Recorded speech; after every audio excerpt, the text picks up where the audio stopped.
Hello, everybody. It's Gary Stuckey with Real Music.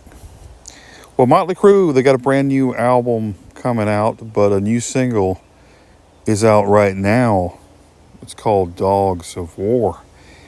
A lot of people talking about it, but the reactions haven't been positive. Let me just say that. Now, I listened to it, and I'll tell you what I say. First of all, Mick Mars is not in the band anymore. So it's not going to sound like the old Motley Crue.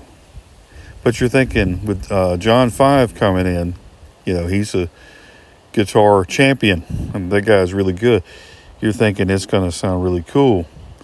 But how do you get somebody in the band to sound really good and to blend in with a band that's probably known for a certain sound with Mick Mars? And I think that's the overall problem with the song is so many people are used to that Motley Crue sound.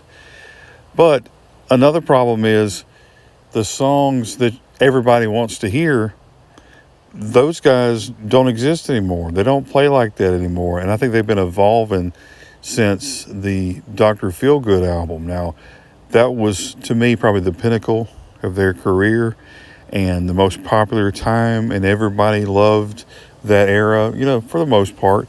The newer generation now, when they go back and hear older Motley Crue, they love it because they like to listen to the older songs, the classic songs from that time frame when music was really good.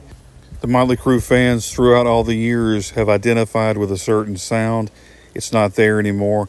So that when they're doing that new metal sound, it's not going to appeal to anybody that's been a fan of these guys. It's just not going to make them happy no matter what they do because the sound is not there. And I totally understand. And it sounds really polished. I know Bob Rock is the producer on here. Vince Neil's voice has a strange tone sound to it. It just doesn't sound the same. It's kind of held back. That's the idea. If you've heard him on stage recently or seen video footage, he doesn't have it anymore.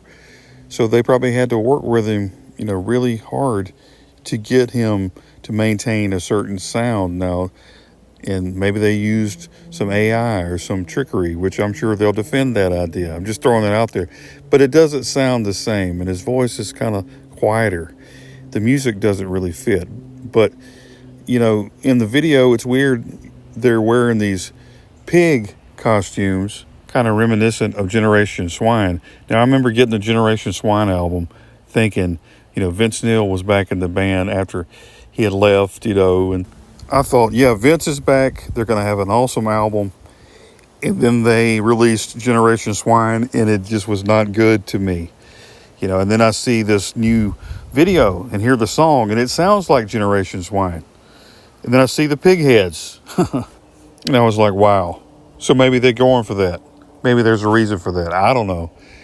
And I see in the video they have the signs. I think they're in front of the church. They're kind of, making fun of the fact about the Christians saying devil music and all that. That's kind of just overdone and really silly to me. And that's what it sounds like they're trying to do. I don't know if that's the whole theme of this idea. But never a big fan of the whole pentagram trying to be rock and roll, and all that with the devil themes and all that, just, I don't know. But trying to appeal to people in that way, and the music is not good. It's one thing to have music that really stands out, and you're trying to get this image and convey it to fans. But if your music is not there, the image is not going to be that great anyway. So to me, Motley Crue is just not the same band anymore, and especially with Mick Mars, and I believe they did him wrong, and that sound is not working, in my opinion. I mean, if it was another band that came out with this, a newer band, you might think it's a decent song, and I guess to a degree it's okay. It's not the worst song I've ever heard, but it's not Motley Crue, and it's not what you would expect. And I think that's what fans really want. I think the younger fans, the older fans, They want that classic sound, and they're not getting it. But one big highlight to this song is John 5, great guitar solo. And that might be what saves this song from total failure. Let me know what you think. Thanks for watching. Be sure to subscribe if you haven't already. And always remember to keep the music real.